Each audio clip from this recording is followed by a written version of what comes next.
Selamat berjumpa kembali di Live in Fullness to Eternity. Senang saya Merlin Sutomo dapat menemani Anda dalam program yang mendiskusikan informasi seputar kesehatan dan juga pola hidup sehat bagi kita semua. Dan pada kali ini kita akan membahas satu topik yang menarik untuk kita diskusikan bersama, yaitu demam tifoid.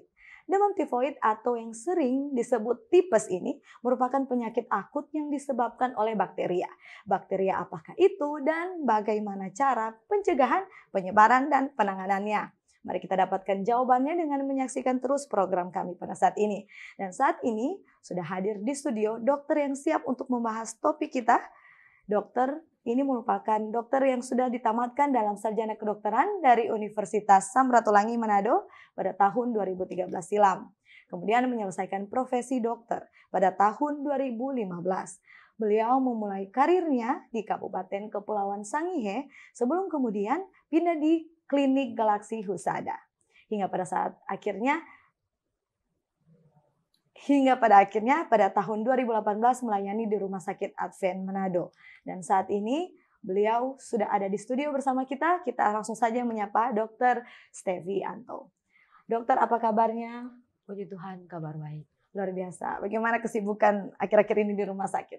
Ya, akhir-akhir ini karena saya kerjanya shift, ada shift pagi, sore, malam bervariasi. Jadi tentunya kalau shift malam pasti ada tidak tidur malamnya ya, ada lelahnya. Tapi kita harus atau saya harus mengontrol kesehatan saya karena saya harus tetap fit dalam bekerja, apalagi melayani pasien di lembaga Tuhan di Rumah Sakit Advent. Amin. Luar biasa, dokter sudah menyematkan diri untuk menjadi bagian dalam program kami walaupun sangat sibuk ya dokter. Ya, puji Tuhan saya bisa hadir saat ini. Ya, amin, amin. Baik, kita akan segera memulaikan diskusi kita, tetapi kita akan memulainya dengan doa terlebih dahulu. Kita akan buka ini dengan doa. Saya akan pimpin kita dalam doa.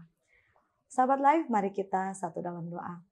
Ya Tuhan, Bapa kekal dalam kerajaan surga, Bapa yang selalu baik dalam kehidupan kami, yang menuntun dan memelihara kami. Pada saat ini ya Tuhan, kami bersyukur kami dapat diberikan kesempatan kembali untuk bersama-sama mendengarkan informasi sehubungan dengan kesehatan agar kiranya ya Tuhan kita dapat lebih baik hidup di hadapan Tuhan, lebih sehat dan dapat melayani Tuhan. Pada saat ini kami khusus mendoakan kepada narasumber kami yaitu Dr. Stevi Anto yang sudah bersedia meluangkan waktu dan ilmunya untuk dibagikan kepada kita semua. Kiranya Tuhan pimpin dia, berikan dia hikmat, kebijaksanaan agar dapat berkata-kata sesuai dengan kehendak-Mu saja.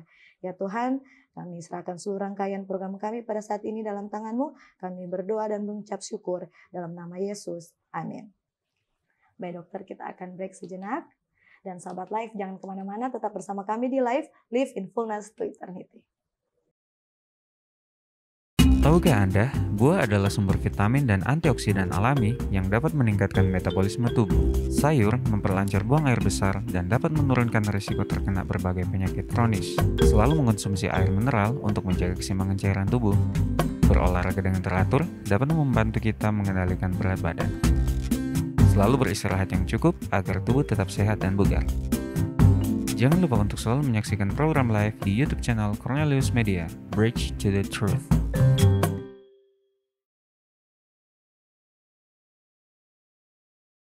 Kembali lagi dengan kami di Live in Fullness to Eternity. Dan kita langsung saja kepada narasumber kita, Dr. Stevi Anto.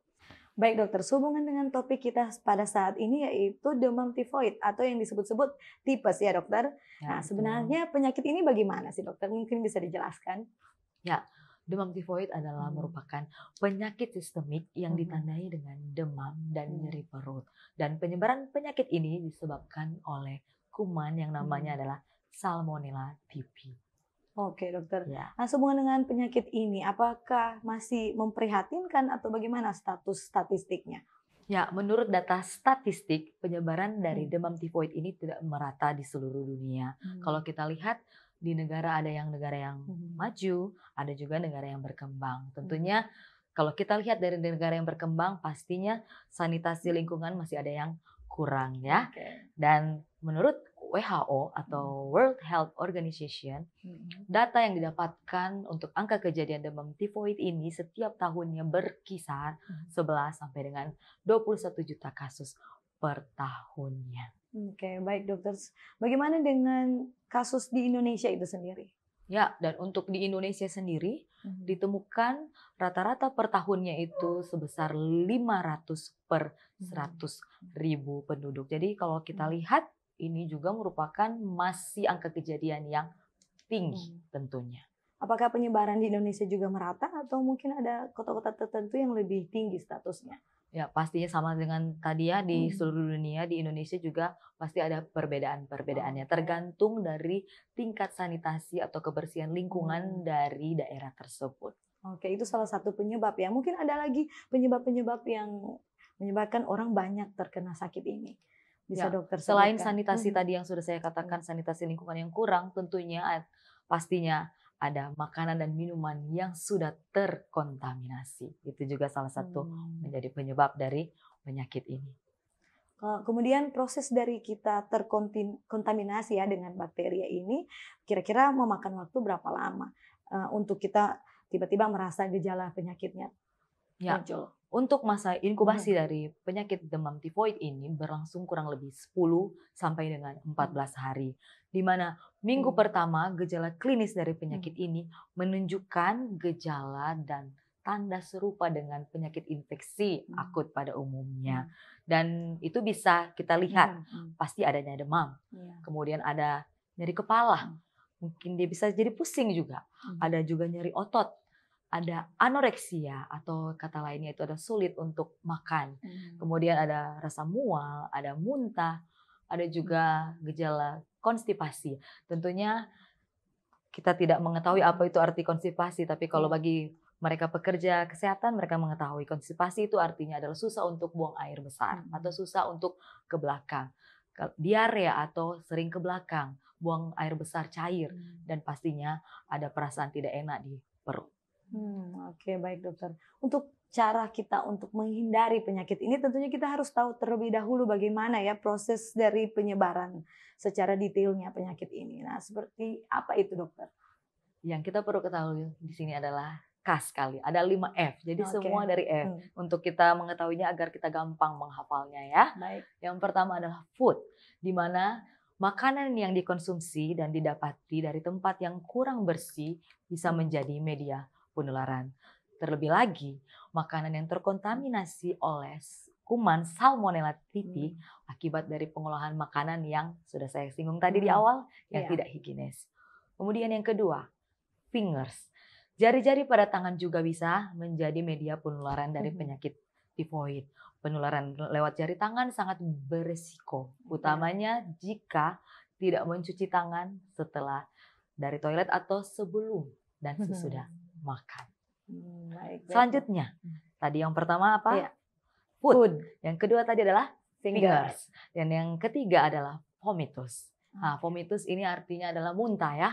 Ya, vomit, muntah. Jadi seseorang yang sudah terinfeksi kuman tifoid, muntahnya jangan salah paham ya saudara-saudara, atau jangan salah. Orang yang terinfeksi tifoid jika mereka muntah dan masih ada bakteri di dalam muntahan mereka tersebut, itu juga bisa menjadi media penularan dari penyakit demam tifoid. Selanjutnya yang keempat ya. Sudah yang keempat adalah feces. Feces itu adalah kotoran ya, atau kotoran manusia, kotoran kita ya. Jadi feces penderita tifoid dapat juga menularkan penyakit ini akibat di dalam feces masih terdapat kuman Salmonella typhi. Dan yang terakhir adalah fly. Fly itu terbang. Ya, jadi terbang yang dimaksudkan di sini adalah lalat ya. Lalat suka sekali hinggap di tempat kotor dan benda yang kotor. Yang bisa kita lihat hal seperti ini menjadi sarang bakteri bagi penyebab penyakit tifoid. Karena di kakinya dan selanjutnya hinggap pada makanan dan akhirnya bisa juga hinggap pada makanan yang akan kita makan sehingga makanan kita bisa terkontaminasi dan bakteri itu bisa masuk ke tubuh kita melalui hinggapan kaki lalat di makanan dan selanjutnya diproses dalam tubuh kita yang tadi sudah saya jelaskan masa inkubasinya atau masa berlangsungnya kuman ini masuk ke dalam tubuh kita 10 sampai 14 hari. Oke, baik dokter. Kalau begitu kita sudah tahu bagaimana cara penyakit ini tersebar ya dari satu orang ke orang yang lainnya. Nah, sekarang saya ingin tahu apa tips-tips mungkin yang bisa dokter berikan untuk kita semua agar kita dapat mencegah itu. Ya, pertama tentunya kita harus menjaga kebersihan. Iya. Menjaga kebersihan di sini yang dimaksudkan adalah kita harus mencuci tangan sebelum dan sesudah makan.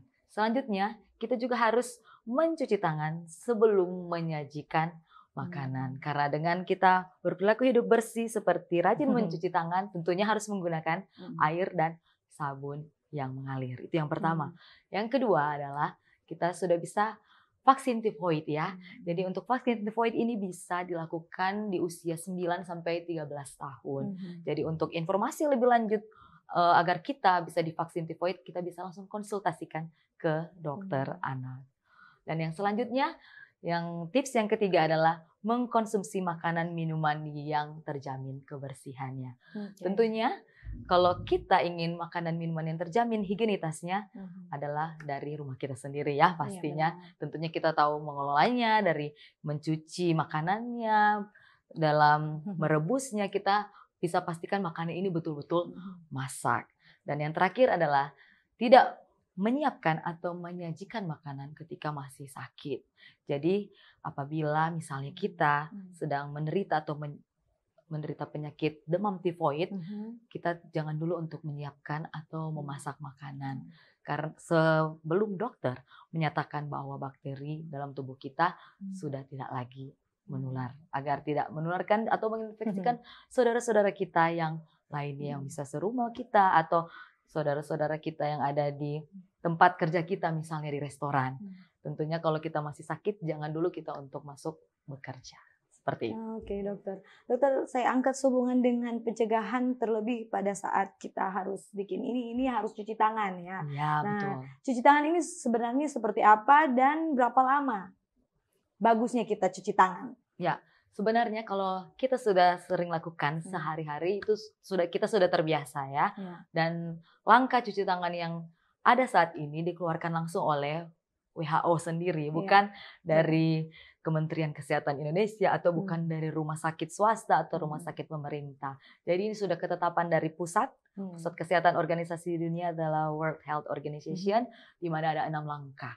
Ya, 6 langkah. Yang pertama, kita harus tentunya basahi dulu tangan kita dengan air, kemudian kita ambil sabun, kemudian kita usap sabun itu dengan gerakan melingkar sampai berbusa. Ya, setelah berbusa itu langkah yang pertama ya. Langkah yang kedua, kita usap dan gosokkan tangan kita secara bergantian ya di punggung tangan. Jadi kalau saya biasa lakukan itu 4 kali kiri dan kanan. Jadi 4 kali di kiri. Jadi dia harus dimasukkan betul-betul di sela-sela jari, sela-sela punggung tangan dan di sela-sela jari. Jadi caranya adalah bukan cuma seperti ini meluncur saja ya. Ini berarti tidak bersih. Dia harus masuk ke dalam. Kemudian kita dorong ke depan sebanyak 4 kali. 1, 2, 3, 4. Oke, kita balas di tangan yang sebelah ya. 1, 2, 3, 4. Dan setelah itu kita gosok sela-sela jari. Tadi punggung, sekarang sela-sela jari. Jadi masuk juga ke sela-sela tapi berbeda arahnya ya. Kalau tadi ini yang di sini, ini ke sana ya. Jadi 1, 2, 3, 4. 1, 2, 3, 4. Itu langkah yang ketiga. Selanjutnya langkah yang keempat, yaitu kita membersihkan ujung-ujung jari kita dengan cara mengunci. Jadi kita kunci, kemudian kita gosokkan secara bergantian 4 kiri dan 4 kanan. 1, 2, 3, 4. Gantian. Ya, 1, 2, 3, 4.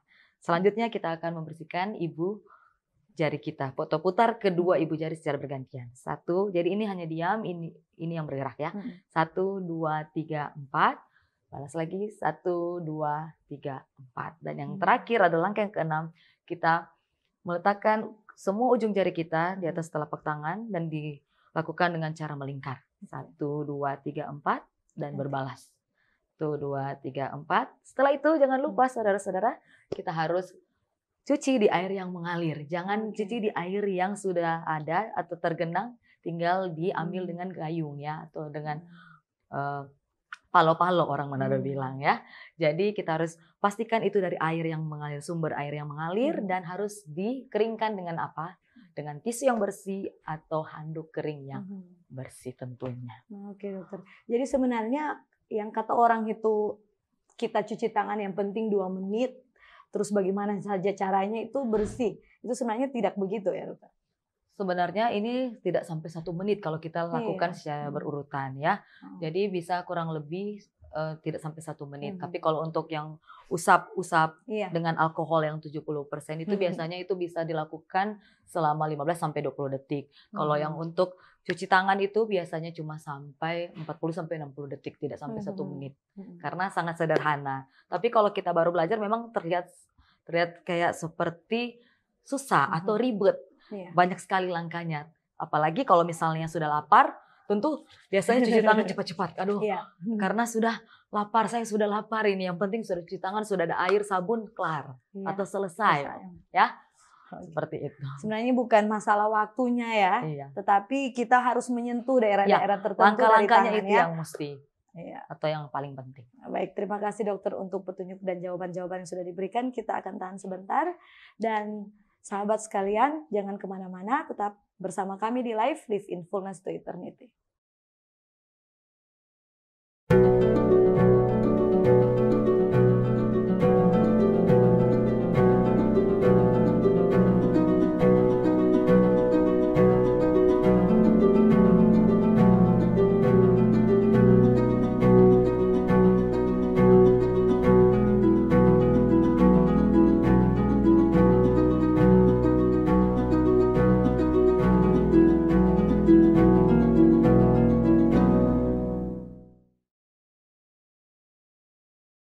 Terima kasih Anda masih setia bersama dengan kami di Live in Fullness to Eternity. Dan kita masih dalam topik yang sama, yaitu demam tifoid. Kembali kepada Dr. Stevianto. Dokter, sehubungan dengan topik kita masih melanjutkan sedikit ya. Nah, apakah jika kita sudah terlanjur terkena ya sakit ini, bagaimana kita rawat mereka orang yang sakit ini ya di rumah saja, bagaimana?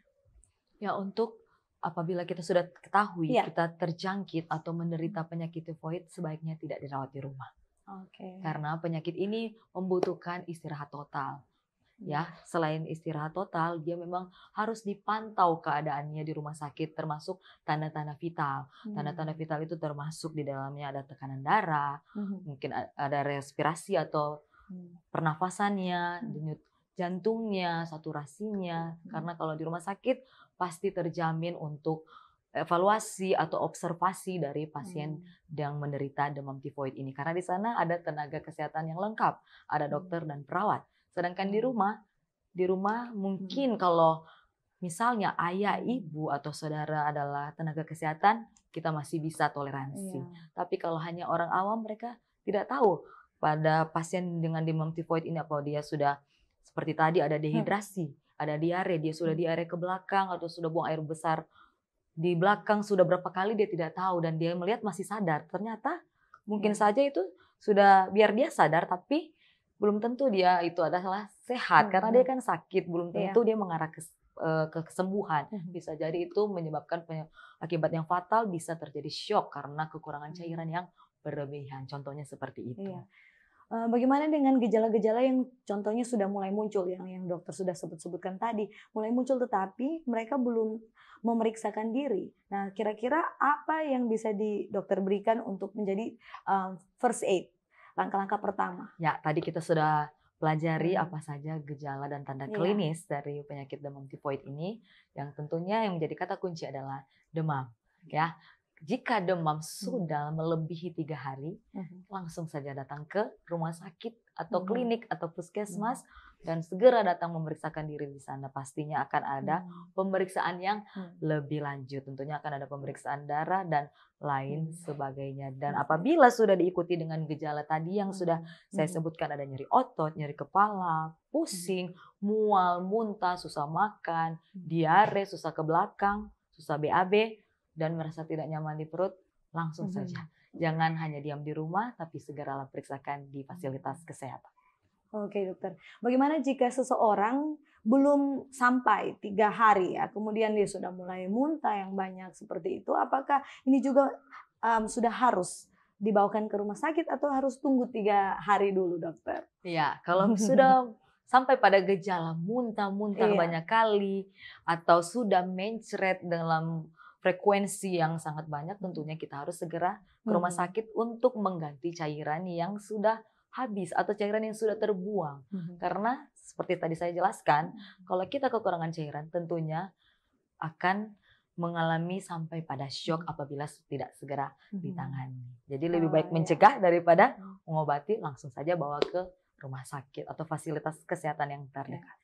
Berarti bukan berarti harus 3 hari ya, kita lihat juga proses dan kondisi orang kita lihat tersebut simptomnya atau gejalanya ya.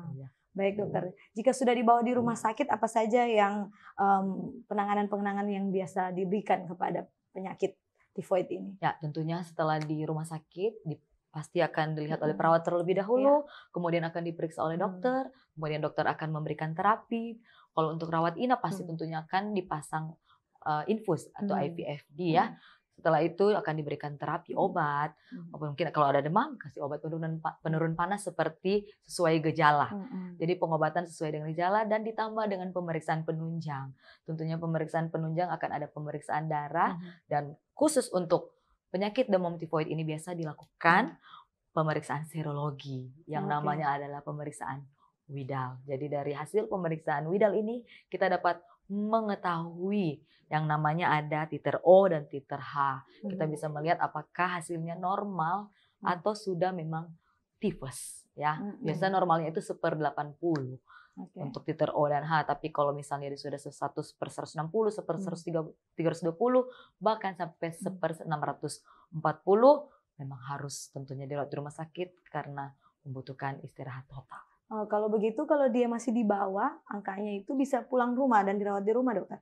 Ya, kalau misalnya angkanya masih 1/160 itu masih boleh istirahat di rumah. Nah, tapi saya tadi kan sudah jelaskan kalau di rumah kita tidak bisa memantau, terutama anak-anak ya. Jadi demam tifoid ini bisa dialami oleh semua umur, dari balita, anak-anak, remaja, dewasa, bahkan sampai pada orang tua. Yang saya warning di sini adalah untuk anak-anak. Karena anak-anak zaman sekarang ini senang sekali untuk bermain gadget. Sedangkan apabila kita memainkan gadget atau bermain gadget itu akan menguras energi kita. Sedangkan demam tifoid ini adalah terapinya harus istirahat total. Kalau di rumah biasa anak itu manja kepada orang tua. Biasanya memohon kepada orang tua atau minta orang tua bawakan ini yang harusnya tidak boleh dilakukan. Tapi kalau di rumah sakit akan dipantau secara langsung oleh perawat dan dokter di sana. Seperti itu. Dokter sebutkan tadi soal menggunakan gadget ya. Banyak orang salah paham. Kalau anak-anak itu hanya duduk ya, tidak lari-lari ke sana kemari, lalu duduk dan nonton saja seperti itu ternyata menguras energi ya. Penting betul. Untuk dicatat. Karena saat kita bermain gadget, kita bermain games misalnya. Tentunya untuk meraih kemenangan dalam games itu kita harus menggunakan otak kita untuk berpikir. Pasti tenaga kita juga akan terkuras walaupun kita hanya duduk diam saja. Dan perlu diketahui, selain menguras energi kita, bermain gadget itu berbahaya untuk kesehatan mata kita. Ya, bagi orang-orang tua, saudara-saudara yang mendengarkan ini, adalah baiknya kita untuk membatasi anak kita atau anak-anak kita menggunakan gadget. Selain dapat menguras energi kita, apabila kita sedang sakit juga bisa mengganggu kesehatan mata. Demikian. Baik dokter, bagaimana jika orang tua atau seseorang yang sudah mengalami penyakit ini kemudian terlambat penanganannya? Apa saja komplikasi yang bisa ia dapatkan? Ya, tentunya komplikasi tadi sudah saya katakan biasanya ada diare ya. Kalau diare yang berkepanjangan bisa menyebabkan shock dan shock ini karena dehidrasi ya. Tadi dehidrasi, kurang cairan sampai pada mengakibatkan shock, dan shock yang tidak ditangani bisa menyebabkan kematian. Itu yang pertama untuk komplikasinya. Yang kedua adalah peritonitis atau adanya infeksi pada selaput pelindung lapisan perut kita atau organ perut kita. Jika tidak segera ditangani dengan pemberian antibiotik yang adekuat, tentunya bakteri atau kuman ini akan berkembang biak karena tidak ada pengobatan yang secara langsung atau segera mungkin karena waktu yang sangat lama sehingga menginfeksi lapisan perut dan tentunya peritonitis ini jika tidak dioperasi ya, kalau kita sudah menderita atau mengalami peritonitis harus segera dilakukan operasi karena banyak pasien, contohnya ya saya singgung usus buntu, apendisitis. Biasanya apendisitis ini adalah radang usus buntu, di mana apabila dia sudah pecah, dia akan menginfeksi seluruh rongga perut, dan itu akan menjadi sama seperti ini juga peritonitis. Dan apabila peritonitis ini juga tidak dioperasi, bisa menyebabkan kematian karena sepsis, karena bakterinya yang sangat tinggi dalam darah. Namanya biasanya diperiksa leukosit ya. Kalau di pemeriksaan darah kita bisa lihat leukositnya berapa, itulah yang kita bisa ketahui bakteri dalam tubuh seseorang itu tinggi dalam darah. Ya, yang kedua. Yang ketiga, yang paling fatalnya adalah kalau penyakit ini dibiarkan tidak ditangani oleh tenaga ahlinya, pasti akan menyebabkan perforasi usus. Apa itu perforasi usus? Perforasi usus itu adalah ususnya bisa bocor.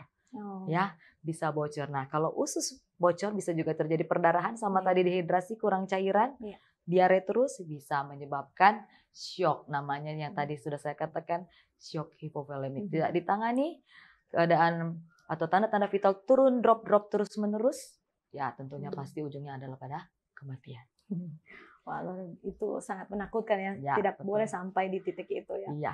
Nah, ini saya masuk kepada fakta dan mitos ya dokter. Sehubungan dengan tadi juga yang baru dokter sebutkan. Penderita sakit tipes katanya tidak boleh makan makanan yang berserat. Karena katanya bisa mengakibatkan perparah penyakitnya dan juga ususnya jadi bocor seperti tadi dokter sebutkan. Ya. Ini benar atau tidak? Seperti tadi yang kita sudah pelajari bahwa ini adalah penyakit yang radangnya di saluran cerna ya. Jadi penyakit tipes ini atau demam tifoid ini untuk makanannya atau untuk dietnya harus makan makanan yang lunak ya.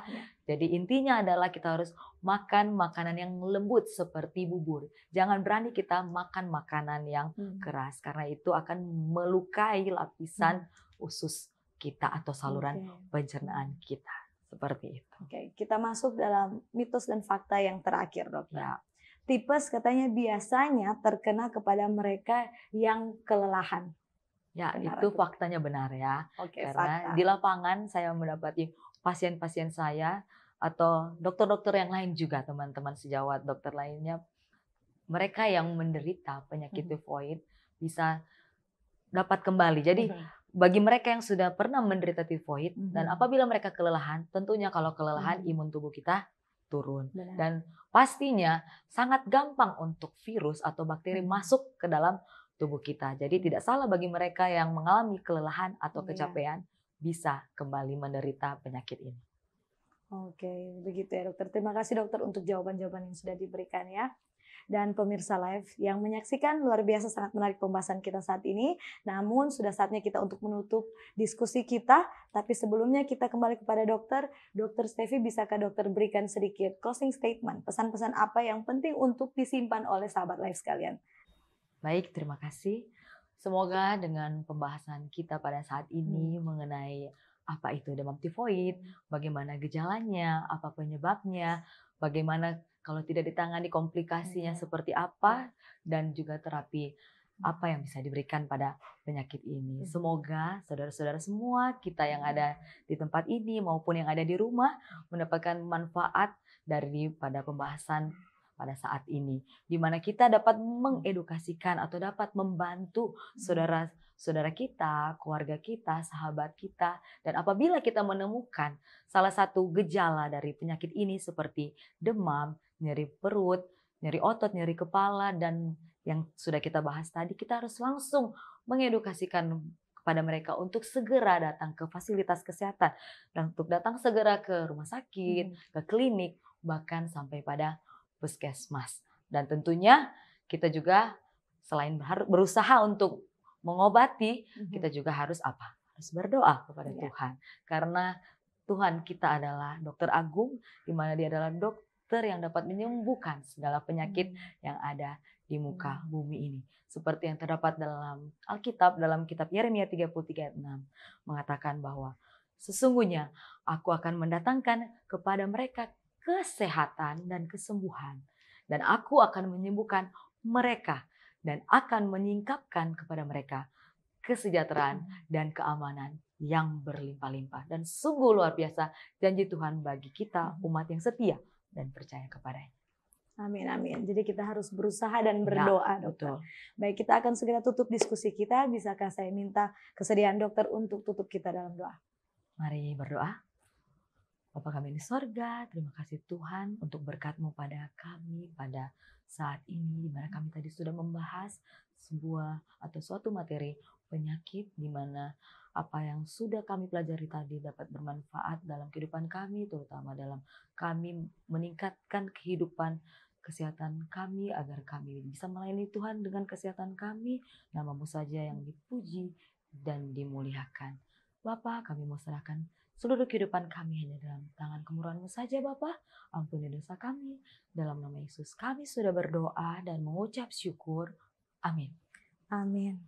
Baik, terima kasih banyak sekali lagi ya dokter untuk waktu dan juga informasi yang sudah dibagikan kepada kita semua pada saat ini. Baik, dan saatnya kami pamit mundur diri. Demikianlah perjumpaan kita di saat ini, dan tentunya jika Anda merasa diberkati dengan program kami, Anda bisa langsung saja share video ini dari akun Facebook atau YouTube kami kepada keluarga dan sahabat Anda cintai.